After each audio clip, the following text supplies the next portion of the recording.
Hey goals, Terry Krueger, the sweetest psychopath you'll ever meet, and welcome back to my channel.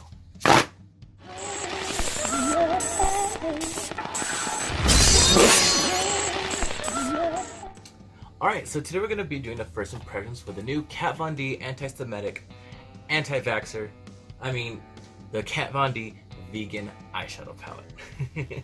So this palette does retail for about $40, I believe. I honestly don't know because I bought a huge amount of makeup and kind of just threw this in there. There's no mattes at all. They are all just like a metallic kind of shimmer thing. So I am interested in that. And I know a lot of people are mad that like, oh, how am I supposed to use this? Bitch, pair it up with a different palette because that's what I'm gonna do. I'm gonna go ahead and use her Metal Matte palette. This is one of my favorite palettes that she actually came out with a long time ago for one of her holiday things. I really like this palette a lot. Honestly, with a lot of the stuff that she's been coming out with recently, I haven't been a fan of. The quality just isn't really there anymore, but I'm hoping for this palette it is. But let's see. It does say there is a big misconception that vegan makeup can't be high pigmented, and Kat Von D Beauty is here to change that. We love animals just as much as we love makeup, which is why we never stop pushing the boundaries to create the most perfect products imaginable. And it does say that for every palette sold, 20% of the retail price will go to Mercy for Animals. So that is pretty cool because I love animals more than I love people. So it does say best applied with fingers. So we're going to be fingering ourselves in this video today to get this makeup to work. I'm going to go ahead and try it with a brush, but like it does say best applied with the finger. So I will be trying it with the finger. I want to try using nothing but this palette, but I'm going to be using the Metal Matte palette along with it in case I need more depth. I hope the quality in this is the same as the Kat Von D Metal Crush shadows. These are like some of my favorite fucking shadows ever when I first discovered her brand. I was hoping that this would be the same formula as that, but it's not because it says these are best applied with fingers, and those I've applied with brushes and they come out pretty fucking cool. So anyways, let's get started. Start off with actually this purplish color here. Okay, that's pigment for pretty nice. And bring that up this way. Now that's a lot of pigment already. So I'm already happy with that.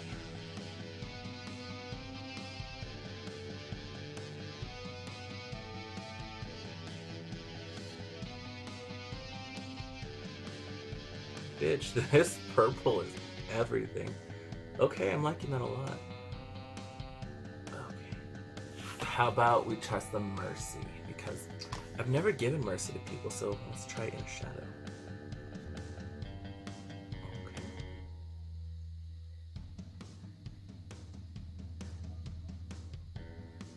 This little flat brush with Mercy. Kind of put this in the corner because I want to see how it looks on its own. Okay, that's really red. I like that. I'm gonna go ahead and try finger myself with it while it's wet. That's how it picked up on the swatch.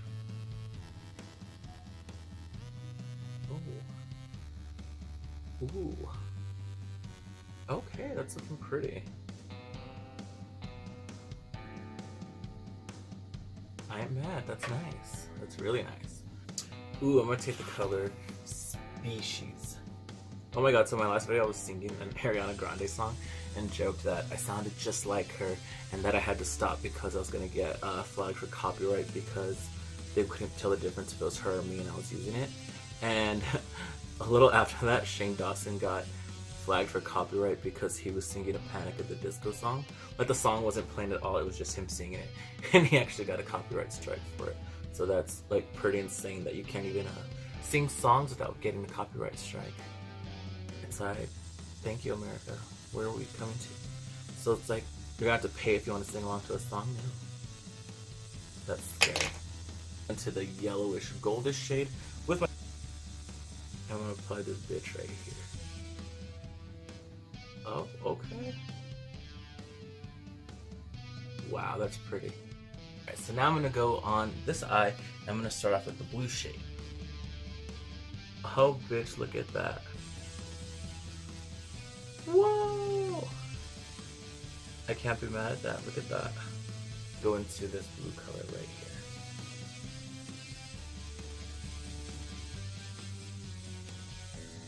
was take the green shade with my finger,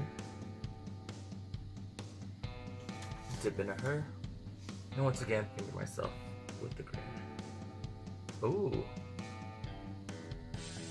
I didn't use this color, so I'm going to put this one in the corner of this. I'm going to use my pinky. That.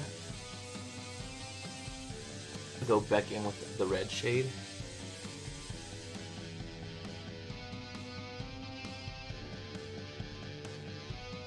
I have to say, like, damn, it says best applied with fingers, and then a lot of this was with brushes, and it came out pretty nice, like, damn. And it's all shimmer shades too, so it might look a little crazy, but I'm pretty sure this will all look better when they're just like packed on the face. Let's see, for lips I'm going to go in with Vino lip liner from MAC Cosmetics, and right now I'll be looking like a chola, but I'm going to take Piaf, I don't know how you say it, from Kat Von D. I've had this lipstick for quite some time, but I've never actually used it. I used to swatch it all the time when I worked at Sephora, and I fucking love this shade. And I like that her lipsticks smell like the Lucky Charms marshmallows. Alright, so this is the finished look. I did go ahead and add lashes from Lash & Co. It's a local brand here in my hometown. And I did add some cute oil slicked hair because I felt like it matched with the eye look I did today. Oh shit, what's that? Oh, power went out for a moment. Sorry about that. It's crazy fucking windy here, so if you hear any noise, that's what it is. Or the ghost in my house, I don't know. Also, if you hear crickets, I just fed my spider and there's a bunch of crickets making noise in the cage. But anyways, the palette did perform pretty nicely. It does say it's best applied with fingers, but I did for the most part use brushes to complete most of it. And it came out really pigmented and really nice, and it lasted a long way. And I'm honestly really surprised that I enjoyed this palette, because the past few Kat Von D palettes that have come out have been a total flop for me. I just did not like them. I think I'm being biased just because I don't like Kat Von D, but in all reality, I've never liked Kat Von D. I didn't like her back when she was on Miami Ink. I thought she was a bitch and I couldn't stand her on the show. I was so happy when they fired her. But she did come out with a makeup line, and I was interested in it. And I don't care if I like the person or not. I kind of look past it, especially when it comes to makeup, and if it's a product I might like, I will go ahead and try it. And I do love Kat Von D's studded lipsticks. These are some of my fucking favorite lipsticks ever, and I do like a lot of her older eyeshadow palettes, and a lot of her other old products like the Metal Crush shadows have to be some of my ultimate favorite shadows ever. These things are amazing. I wish she would come out with more colors, but I don't think that's gonna happen. And the colors that she did have already discounted price, so I don't think that she's gonna even be carrying those in. I am actually 100% really happy with this vegan palette. Now, with wear time, let's see. Let me pull out my bougie little mirror. The colors came out really, really nice. I actually really do enjoy this palette. I can't lie, look at that. The proof is on the bitch. So yeah, if you were thinking about getting the Kat Von D vegan palette, despite whether you like her or not, just like with James Charles, I don't care for James Charles necessarily either, but his palette is pretty cute, so I bought it. Like makeup, I mean, I don't like Madonna either, but some of her music's cute. I'm really shocked that I liked it. Like, the palettes that have come out have been a little bit disappointing for me. This one I actually pretty liked. Like, I wasn't mad about it. And like it does say best applied when fingered, so there you go. Try other finger, but like I said, a brush worked pretty well for me. But obviously it says to use your fingers. I've mentioned before that my house is haunted, and a lot of crazy shit has happened before. I don't like sharing too much because I feel like people are gonna think like I'm making it up, but it's like really intense, and I would love to get ghost hunters here to kind of investigate, because a lot of crazy shit that has happened here. And it isn't just me who's seen it. Like, family has seen it, friends have seen it, anyone honestly who's come over, if you've been here quite often, if you come over to visit me, you've most likely seen or heard something. Recently it's just been acting up, especially, like at first I'm like, I don't know if I'm dreaming or what, but it always happens like I'm kind of falling asleep. The other night was kind of creepy. I was like already asleep and I woke up because something grabbed my knee really hard and like yanked my leg the opposite way from where I was laying in bed. And I woke up and like I was staring at my doorway from my bedroom, and I could clearly see a person standing there, and they were wearing like a turquoise colored shirt. And I mean, it just shook me out of sleep. So for a while I'm just kind of staring at it like, what the fuck, not really understanding what's going on until I'm like, hello, and then they completely walked backwards out of my room and then down the hall. And as soon as I got up to go like look, there was no one there. Never found who it was. I think one of the craziest things that has happened in this house that people were here to witness besides myself, I did kind of have this girl who was like a medium come in and like do her readings or whatever they do, and she was picking up on a lot of shit. Like, she didn't really know me too well, and I didn't really tell her too much about my house or like what areas I felt were really haunted, but the bitch was spot on. Like in the house I have right now, for some reason, the fireplace is like sealed up and it's just made into like a huge entertainment center, and I never really questioned it. And then she walked over to it, put her hand where the fireplace was, and said there's something in there. So who knows, it could be a dead person inside my walls or some cursed object. I don't know, but I ain't gonna break it open to find out.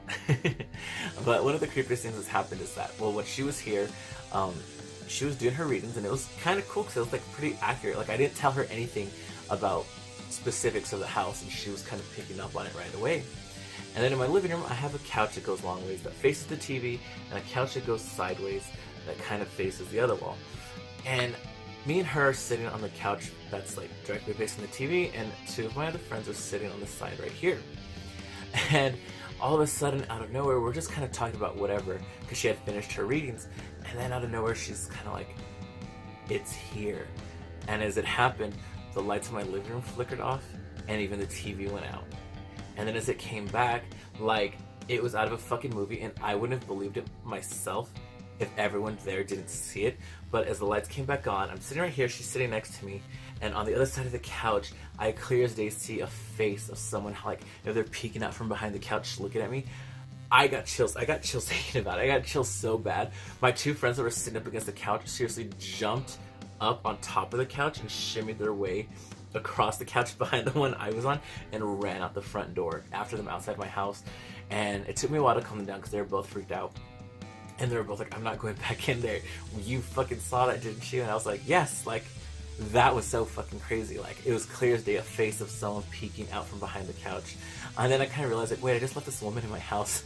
And I go back in, and she's like doing some chanting and some like reading, and I don't know what she's doing. And yeah, that's one of the creepiest things that's happened in this house that people have witnessed, besides like me being here by myself or a friend or someone here having an encounter like on their own when they're like off in my house like by themselves somewhere. But my friends never ever come back to my house. The other one occasionally will, but not as often. I usually end up going to her house instead of her coming here because they were so freaked out by that, so they've never come back. But yes, and yeah, like I said, it's recently been acting up a lot, and it's kind of exciting because it gives me stories to tell, but also kind of like, it's fucking freaky when it's happening, especially when I'm waking up in the middle of the night because someone's yanking my leg out of bed, and then I see them run out of my room. Like, that was, that was something. Anyways, if you guys want to hang out with me in between uploads, you can go ahead and follow me on Instagram. That's terror_Krueger. I will leave that down in the description below. But anyways, hopefully you guys liked this video. Hopefully you guys enjoyed me. Smash that like button. Don't forget to subscribe. And until the next time, I'll see you ghouls later.